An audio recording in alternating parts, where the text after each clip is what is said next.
What's up, guys? It's Coach Grant with First Down Training, and today we're going to be breaking down how wide receivers can stop getting rerouted. So we're going to be talking about how wide receivers can get separation against off-man or zone coverage and not get forced to the sideline or to the inside part of the field. Then we're going to talk about how you guys can run routes like maybe a 10-yard out versus outside shade press when that DB is sitting right there. So all these things are going to go over some of the mistakes that wide receivers make, and then we'll be showing positive examples of how wide receivers did it correctly. So I hope this video helps you guys out.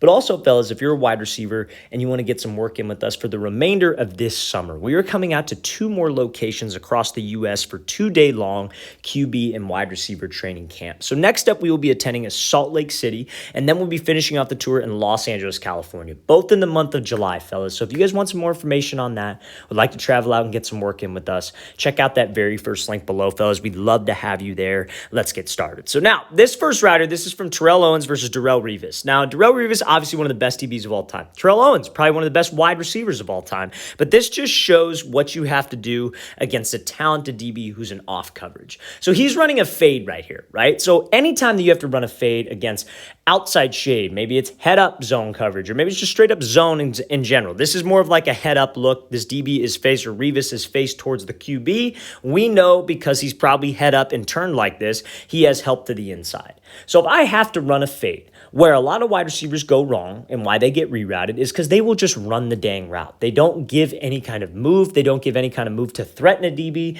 to try to get his feet to stop. It's no different than when you have like press coverage inside shade and you're running a fade and you just take off and run. You're going to get rerouted every time because you not giving a move just tells the DB where you are going to go. A DB is playing a guessing game. DB is one of the hardest positions in all of sports because they are playing backwards and they are guessing the whole time. So to make it easier on myself as a wide receiver, I can't give him the answers to the test. I have to make things look similar and I have to set up different moves on different routes. So what Owens does here is obviously we got an area called the blind spot of the DB. So what he does is he just tries to run around in this blind spot. But when a DB is in zone and he has help to the inside, where is he not trying to give up?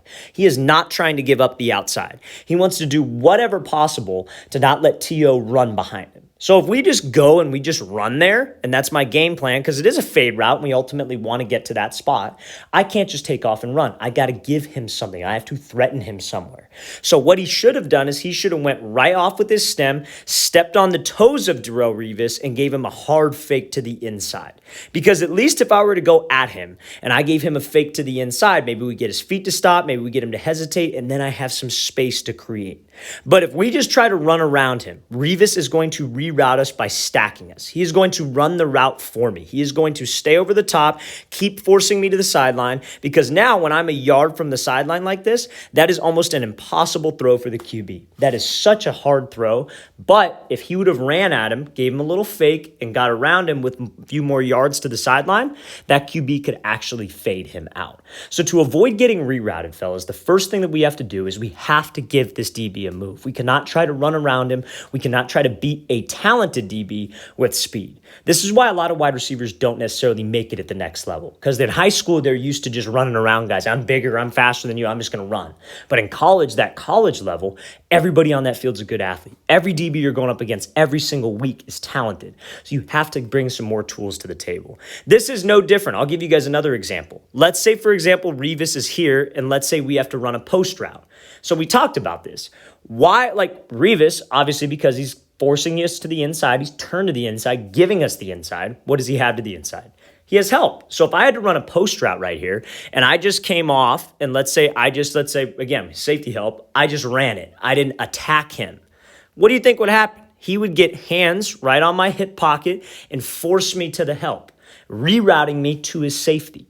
And that's easy money for the safety. So what you would want to do is you would want to attack him where we attack him right now on this fade. And I would get him to widen. And then guess what? That creates a bigger window for that quarterback to fit the ball in between the safety and the DB. So fellas, we have to know how to set up routes and we have to know what's going to make a DB move. Let's play this thing again, full speed one more time. Again, T.O., I'm not trying to sit here and criticize the guy because he's one of the greatest of all time. It's just on this rep, a lot of young wide receivers make this mistake, and I'm trying to have you guys avoid that.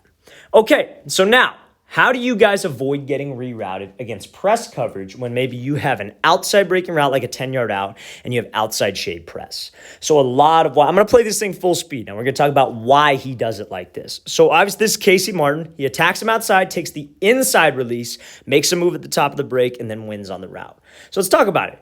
Just like the last example, just because he's in press, the concept of his leverage, the concept of the coverage does not change. So he's outside shade, right? Why is he there? He's outside shade because he's got help to the inside. That's the whole reason. Now, I know what you're going to say, oh, this is one-on-ones. He doesn't have help to the inside. That is the situation that they are working on. Everybody relax. So when he's outside shade, he's obviously trying to take away the outside. Does not want you to run an out route, does not want you to run a quick flat, a 5-yard out, a 10-yard out, a corner, a fade. Wants to force everything inside because that's where his help is. So he'd be totally fine with us just taking off and running a post because he's got help over here in a real game scenario. So as a wide receiver, I need to take what he gives me. A lot of wide receiver coaches will teach that, oh, it's a 10-yard out. You got to run the out. You got to run an outside release. You have to do it because it's a 10-yard out or it's an out route in general. That could be the furthest possible thing from the truth. You have to take what the DB gives you for timing and spacing. And a DB, when he wants to reroute you, that is to screw up spacing or to force you into some kind of help. So if you were to go here and you try to give him a fake move to the inside, this DB will not bite to an inside move. He just won't do it. He's outside leverage. He's trying to protect the outside. So if you try to give a fake, force the outside release, DB will get hands. He will squeeze you wide, and then you'll try to break to the out route with maybe like a yard or two to the sideline. That's not going to fly. A QB can't throw you open like that. So you have to take what he gives you to stay on that straight line, on the stem of the route. When the play is drawn up on paper, let's say it is like a 10-yard out fade.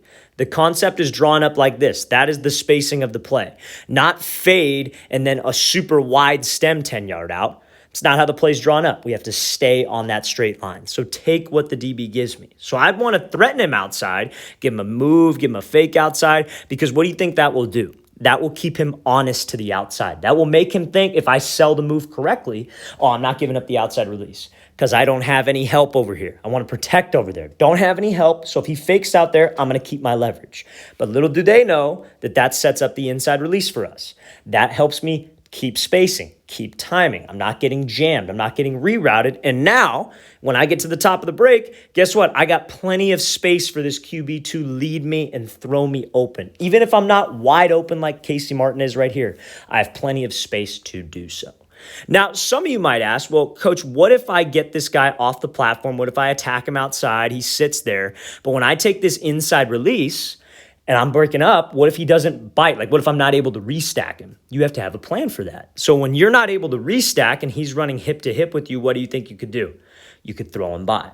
So you would take your left hand and you would swat him by on the hip, swat him by on the shoulder, and slip back underneath. But at the end of the day, you kept timing off the line and you kept spacing. You avoided getting rerouted because you took what the DB gives you. Fellas, off the line, it's about keeping spacing and timing. Separation is won and lost at the top of the route, not against press coverage or getting off with a press release. Let's play this thing again, full speed one more time. So to avoid getting rerouted, fellas, you got to make sure that you take what that DB gives you so you can finish on this play.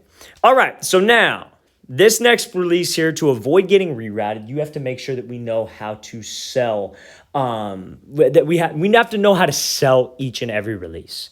And that comes from your upper body. So this wide receiver, we got like inside shade coverage. He's going to attack him inside, rightfully so, and he's running an outside breaking route. He doesn't just take off and run, like we talked about in the very beginning, because we know that this DB will get hands and reroute.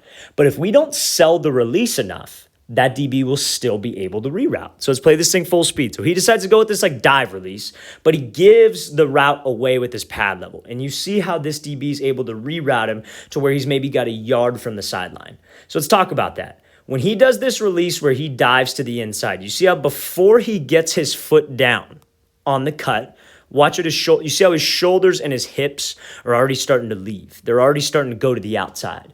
Now, a DB is supposed to be watching what in man? Supposed to be watching your hips. So anytime that you guys decide to go with a jab to the inside, like a wide step outside, a dive release like so, your hips and your shoulders are the most important thing. Because if your hips and shoulders turn and actually make it look like you're running to the inside, that DB will bite. He has no choice but not to.